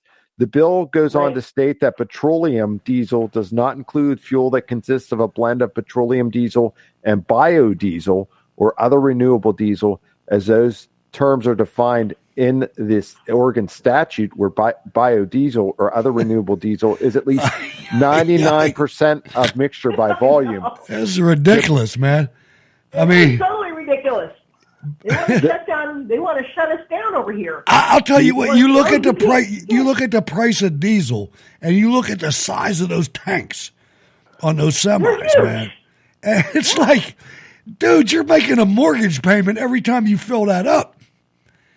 I mean, Oregon, just to make sure what Marlene was telling us, which is alarming. The Oregon House Republican caucus issued a scathing rebuttal of the proposed petroleum diesel plan, calling it a declaration of war against the working class. Well, it is. Yeah, I did this see whole that. thing, and that's why I said, Marlene, what do you think about my brazen? I should have asked Ken this too. My brazen opinion that we should start calling our neighbors out for causing this shit. I mean, I really know that's not something that the Marcus of Queensberry rules or whatever that's called, people that, subscribe to that would do. But I'm not about being nice. I want to change people's opinions. I want to change. I want the Democrat that I normally like with everything else in life that lives down the street from me, that voted for this freaking pedophile.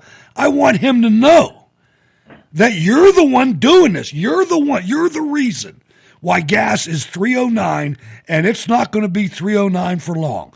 That shit's going to be $5 by the time that the Green New Deal and everything else comes out. It's going to be just like when this. We get ready to close late night, and all the bartenders we call it the $5 bag. Anything we got left over, we fix them a $5 bag, about $8 worth of food for $5. You want some gas? It's going to be $5 a gallon. Oh, I know. I mean, out here we're probably screeching just under $3, but I know that that's going to go up. Hell, we're over $3. We're at $3.09. Oh, I know. And then when we were down in California, gas was almost $4, and I bet you by then they're usually about $1 ahead of us. So, ladies and gentlemen, if you want to know, if you want to know what is going to turn the tide on all this from going from the Alice in Wonderland fake world that we're in right now, I mean, have you ever seen anything like this, guys, where every time you turn the television on, every official is lying to you? Every single official, no matter what agency they're from, they're all lying to you. Every one of them. Well, you make that gas go to $10 an hour, and we'll show you what an insurrection looks like. No kidding. And I mean, and I don't care. And you can burn shit down. You can burn stuff down. If you're that stupid, you deserve to be burned down. Right. This has got to end. All this racism, this fake racism. It's got to end. In fact, I was listening to Terrence Williams, one of his videos, and he was talking about how who was it, Dumbo and Peter Pan, and they even are, and they're even saying that Jesus was racist. Oh, of course he was. That is the biggest. That's the ones that don't say that he was black, which who cares? Yeah, you know what I mean, really. But who cares? I know, I don't.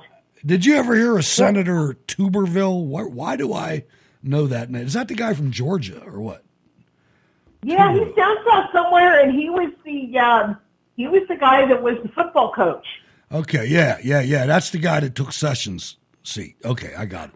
Yeah. He's in Alabama. He was the football coach from down there, and he says somebody. He said Nancy Pelosi is providing black SUVs with Secret Service agents to Democrat congressmen, but not Republicans. Have you ever heard of anything like that? No, I have not heard anything that insane. That is insane, too. I mean, that's nuts. All right, so what I'm going to do now is I want to go.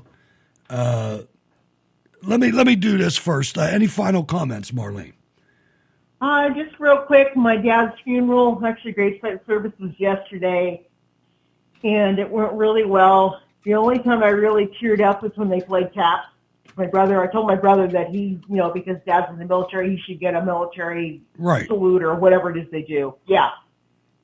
And that was about the only time I really cried because. So wait, hold on. Did they have a detail there?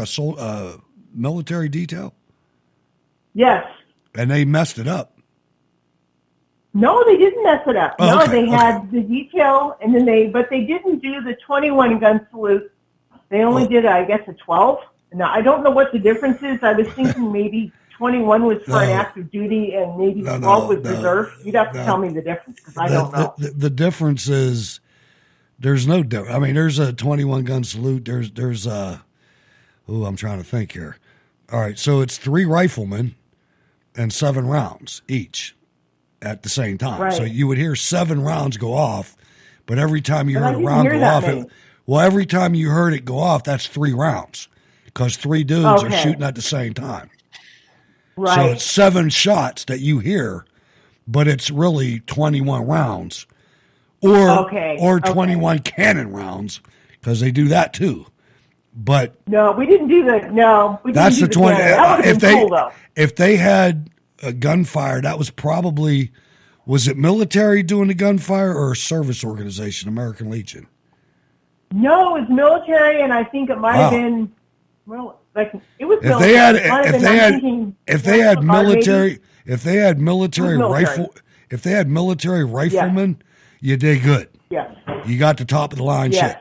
That's if there was Army guys or Navy or whatever that were firing the rifles, you did good. They were Army guys. Well, you did a really good then because the vast majority of people get the 2 guys from the military to do the flag and present the flag. Oh, to we did. We had the flag plus the guns. Right. Okay. So, but most of the time, most people, the guns come from what's called a VSO, the Veteran Service Organization, which is the VFW or the AMVETS or the American Legion. So if you got actually uniformed military, that's as good as it gets. That's as good as it gets. So you got a good one. And I'm glad. Oh, I did. I'm really glad. That's great. That's great. All right, Marlene, thank you very I wanted much. to mention that because you're welcome. Go ahead, Sal. I didn't really have anything else to say other than thanks for all your cooking, Marlene. And I want you to You're have. welcome, Sal, and I will probably have more escapades in the future. I want to have an update from you. The next time we talk, I want to have an update. Something new. Okay, I'm you got gonna it. put it out there. Next week, you got it. All right. So Okay. I appreciate it, Marlene. Thank you very much. Okay. Thank you, Sal. Take care. Bye-bye. All right, Marlene from Eugene, Oregon. Sal. Yes, sir. So where are we headed to next? I think what we're going to do is there's a situation brewing where people are saying that the transition to Kamala Harris to the whore for president has started already. And I want you to listen. They say that Joe's dementia, and you've seen it. We've all seen it. We've documented it.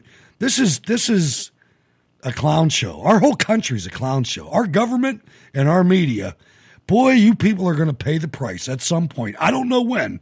And Sal's not going to hear this, but I'm going to play some storm sounds because when it comes, it's going to come hard.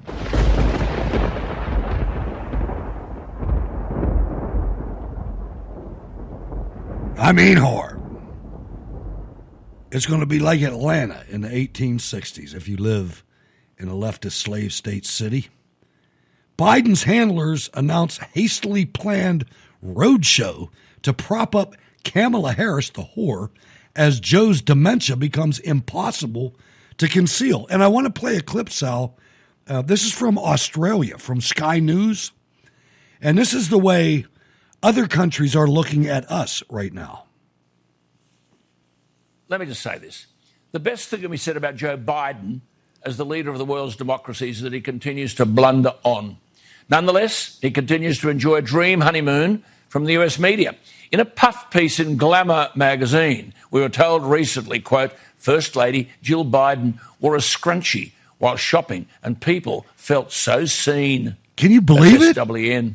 When Donald Trump was president, the typical CNN fare was chronicling Trump's 10 worst abuses of power.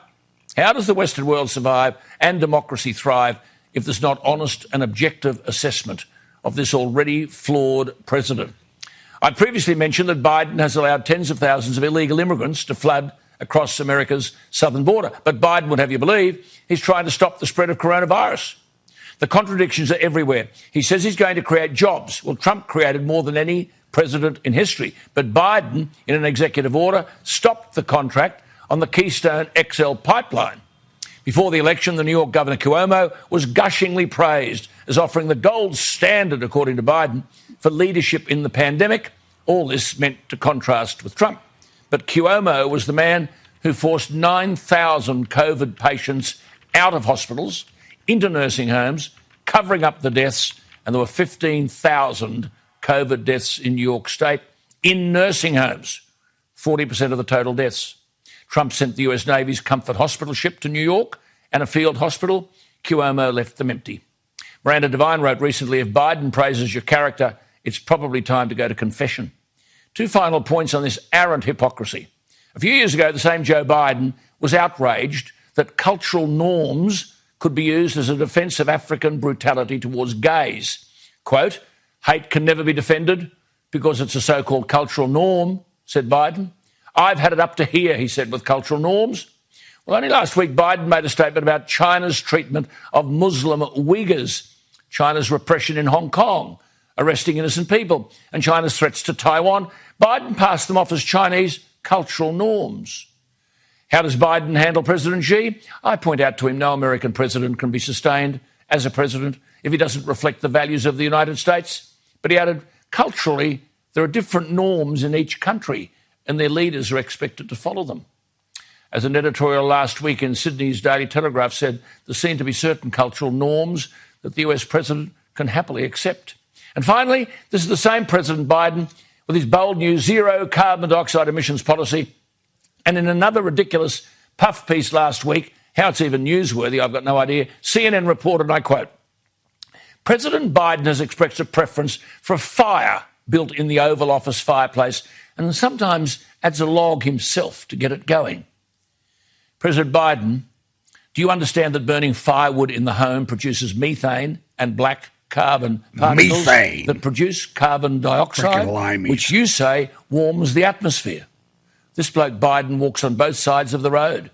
As I keep asking, are some of these politicians dumb or duplicitous or both? He upholds the values of America but lets in illegal immigrants. He'll create jobs but destroys thousands in shutting down a pipeline. He hates cultural norms but accepts that China's brutality... And he likes little girls! ...in each country. He's going to be the leader of the global warming crusade, net zero carbon dioxide emissions, but he loves the fire in the Oval Office and sometimes adds a log himself, thereby producing the carbon dioxide on which he reckons he'll spend trillions to reduce.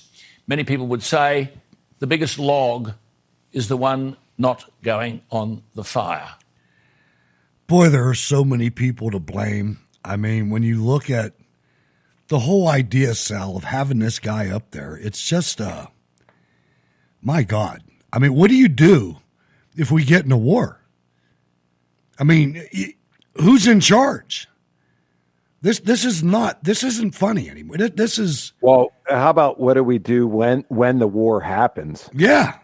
It's going to just be a matter of time. It is. You're so right. I mean, and not just international conflicts. I mean, 150 million people know what happened. And actually, 250 million people know what happened. 150 million of them are pissed off. Let's put it that way. This is not up for debate, man. This is...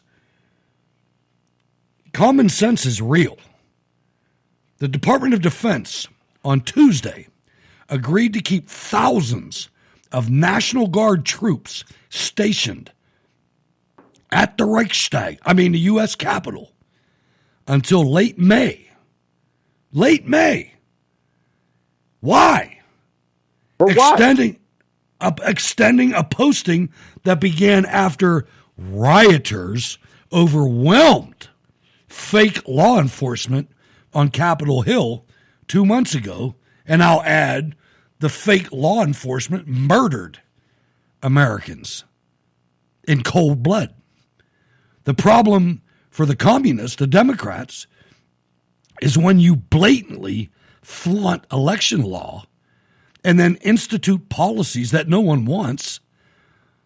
That's like money to Iran, bombing Syria, opening the southern border, putting children in cages, passing a massive spending bill that provides handouts to your friends and pays off your debts, Pittsburgh, Pennsylvania, and then install a man as president who doesn't know where he is and is led around like a geriatric patient. You get scared. Americans will see right through. You get scared that Americans will see right through your corruption. Well, guess what? There's a representative from California. Her name is Lauren Boebert. Listen to this clip, and then we're going back to the phones. We're almost done, folks. I'm Lauren Boebert, a mom, a small business owner, a defender of freedom. Here's what I know. You protect what you love. President Trump built a big, beautiful wall because he loves America, and he wanted to secure our country and protect us from drugs, illegal aliens pouring into our communities, and sex traffickers. Democrats, they fought him every step of the way. And now, welcome to Fort Pelosi, where Democrats decry walls from within their own heavily guarded razor wire wall. Democrats don't want to protect you because they don't care about you, but they'll spare no expense protecting themselves. We will not build a wall. No, there will not be another foot of wall constructed on my administration. I'm not for a wall. I'm not for a wall. It's time to cut the crap and remember, this is the people's house. Madam Speaker, tear down this wall.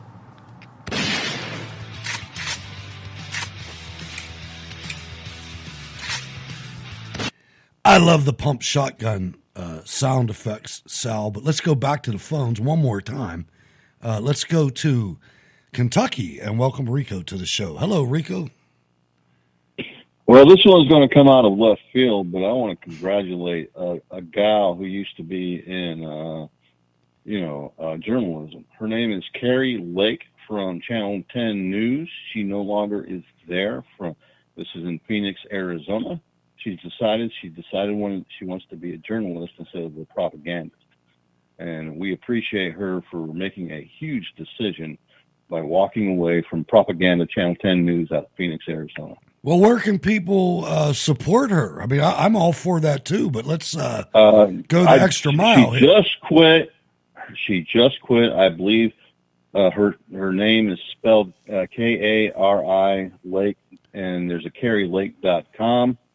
How about this? How about this, Rico? How about stay on it and on Friday or next week or whatever, bring us something, because that's the kind of stuff that's real right there. If you noticed in that story that I did earlier, there was I don't know if she was a correspondent, but I remember saying something about MSNBC and the way they were reporting, and one of the women had to leave because of that. Right here, it says it says the revelation. This was when we were talking about coverage of Andrew Cuomo. She said the revelation of non-coverage might not come as a shock to a former MSNBC producer, Ariana Pekary, Pekary, who resigned in the summer of 2020, admitting our viewers don't really consider us the news. They come to us for comfort. And, I think this is so important because I think it goes across the entirety of our public service sector. I mean, if you're in government or you're in journalism or you're a freaking FBI agent and you've turned into a Gestapo agent and you still take that pay, then you're a Gestapo agent. And let me read a quote from her directly. I found myself reading news copy that I didn't believe was fully truthful or only told part of the story, and I began to fear that I was contributing to the fear and division in this country by continuing on in this profession. It's been a serious struggle for me, and I no longer want to do this job anymore. Kudos to her. Ladies and gentlemen, this is one of the most important things, the important lessons or tenets of this show. And this is why I say, call these workers out. Because most of them don't know how bad they are. Most of them don't. They think that they're sitting there and they're chugging along the party line and everything's all hunky-dory, and they're righteously indignant and everything else. And they are so ashamed of being white and so ashamed of being conservative and being Christian and being heterosexual that they break. Because, well, let's face it, a lot of them didn't have fathers to tell them otherwise. Well, a lot of them are also probably blinded by a lot of money that's potentially being thrown at them. Some of them, but not the ones I see. I'm not talking about those guys. I'm talking about the people that were out in the streets, the Antifas and the Black Lives Matters and the, just totally socially unfit people. But I don't know. Rico, go ahead and wrap it up. We'll get the rest of the time to you. We got to get out. Well, I just want to say one last thing about what's going down in Texas. I appreciate Governor Abbott and everybody in Texas. They're taking up the slack that Biden basically pushed on us. We have a crisis at the border. Texas is basically going to take over and basically try to stop that crisis. I think you're right. Yeah.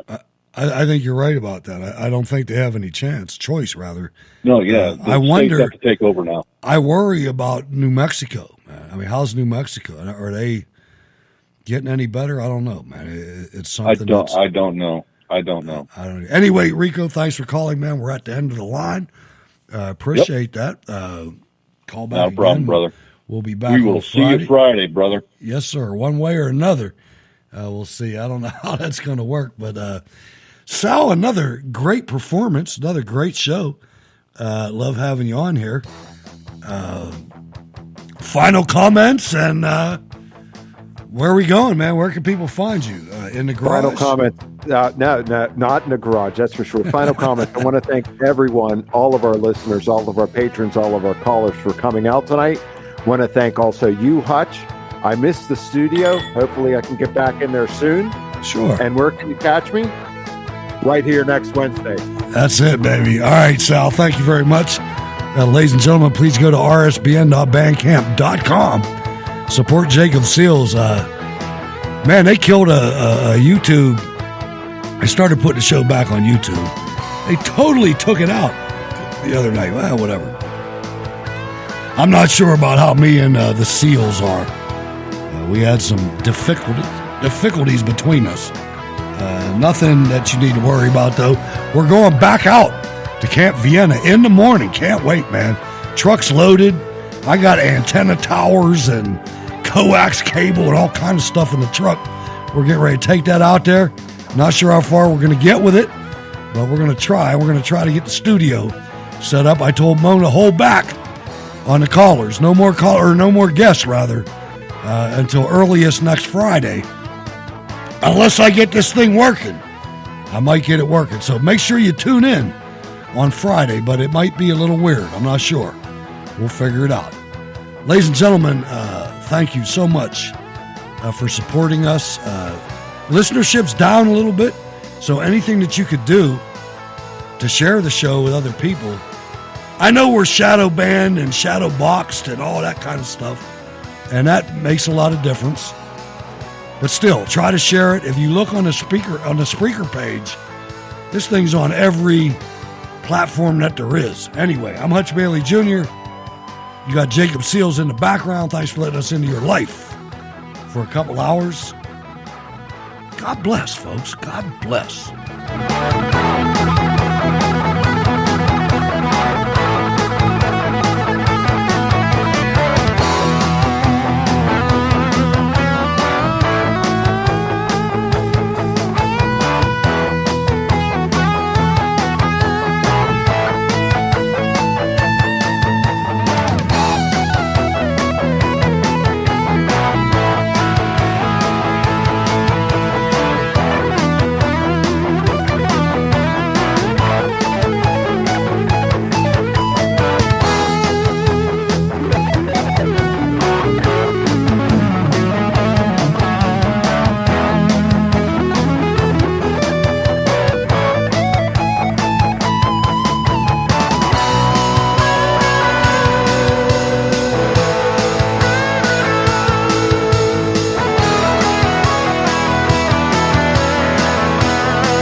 but this is a island that at its widest level is 12 miles from shore to shore, and at its smallest level or smallest location, it's 7 miles between one shore and the other. Is that correct? I don't have the exact dimensions, but to your point, sir, I think Guam is a small island. Very small island, and about 24 miles, if I recall, long. So 24 miles long, about 7 miles wide at the least widest place on the island, and about 12 miles wide on the widest part of the island. And I don't know how many square miles that is. Do you happen to know? I don't have that figure with me, sir. I can certainly supply it to you if you'd like. Yeah, my fear is that the whole island will become so overly populated that it will tip over and capsize. We don't anticipate that. The Guam population, I think, currently about 175,000, and again, with 8,000 Marines and their families, it's an addition of about 25,000 more into the population.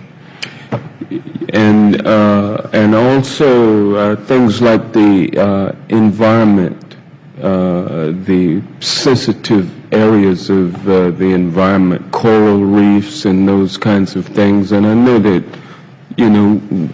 lots of people don't like to think about that, but, we didn't think about global warming either.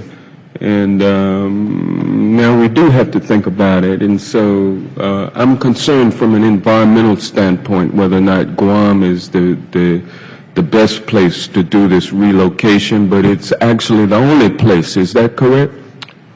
This is the best place. This is the farthest west U.S. territory that we own. And, this is part of our nation. And in readdressing the forward presence and posture importance to Pacific Command, Guam is vital to this decision. Ding, ding, ding, ding, ding, ding, ding. There he sits inside your local coffee shop, sporting a main bun and facial hair. Somehow he believes, although he has no job, that by his 30s he will be a millionaire. M-I-L-L-E-N-N-I-A-L, gotta love millennials. M-I-L-L-E-N-N-I-A-L, gotta love millennials.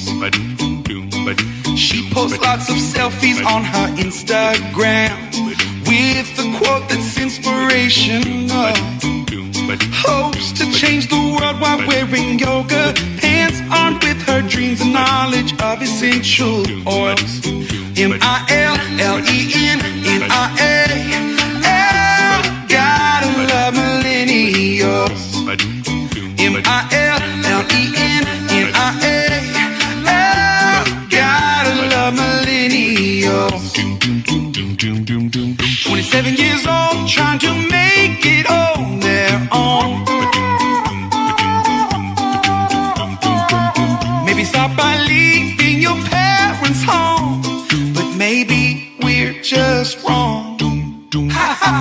Criticism isn't easy for their ears. They feel like they know most everything. See, they grew up with undeserved confidence, 'cause they got trophies just for participating. M-I-L-L-E-N-N-I-A-L, gotta love millennials. M-I-L-L-E-N-N-I-A-L, gotta love millennials. In a couple of years, we will have to pass the torch.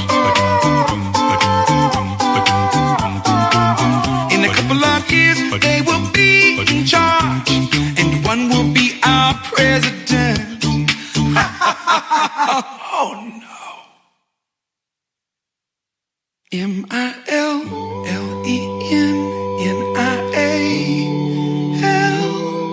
Gotta love millennials. M-I-L-L-E-N-N-I-A. Help. Please pray for millennials.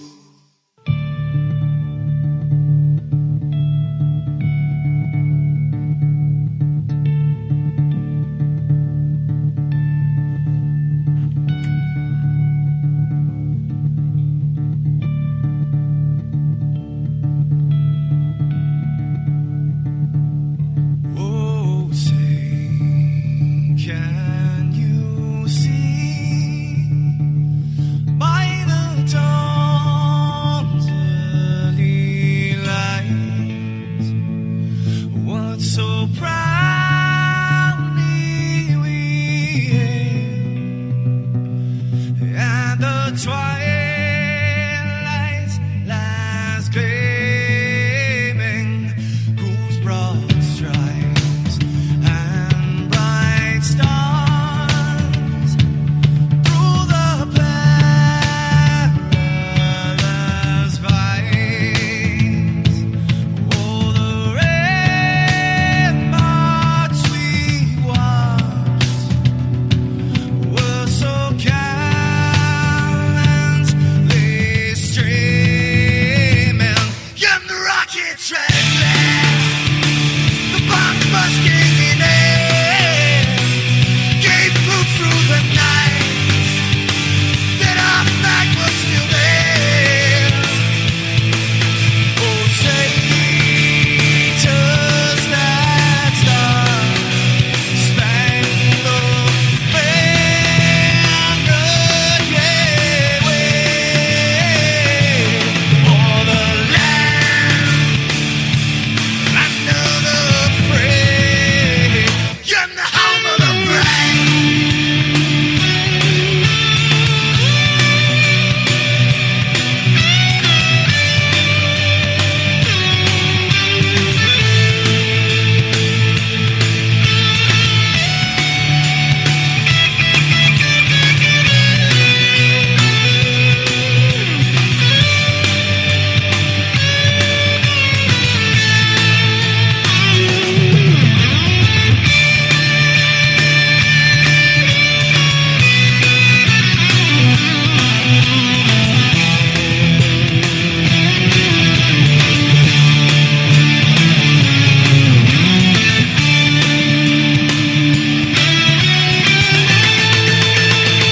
Because we are the brave.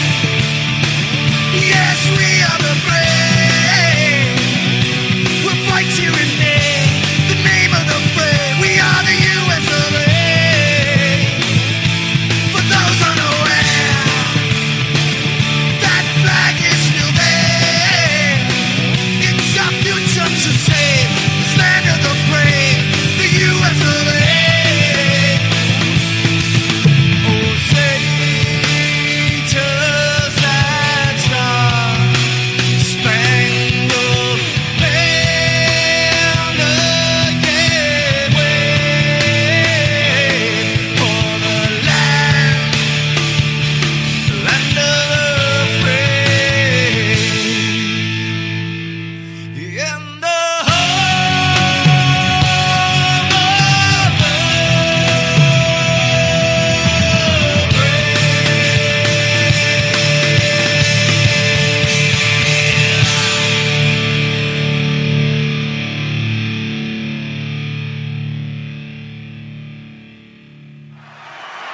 Thank you. Let us pray. Our Father, who art in heaven, hallowed be thy name. Thy kingdom come, thy will be done, on earth as it is in heaven. Give us this day our daily bread, and forgive us our trespasses, as we forgive those who trespass against us. And lead us not into temptation, but deliver us from evil. For thine is the kingdom, and the power, and the glory, forever and ever. Amen.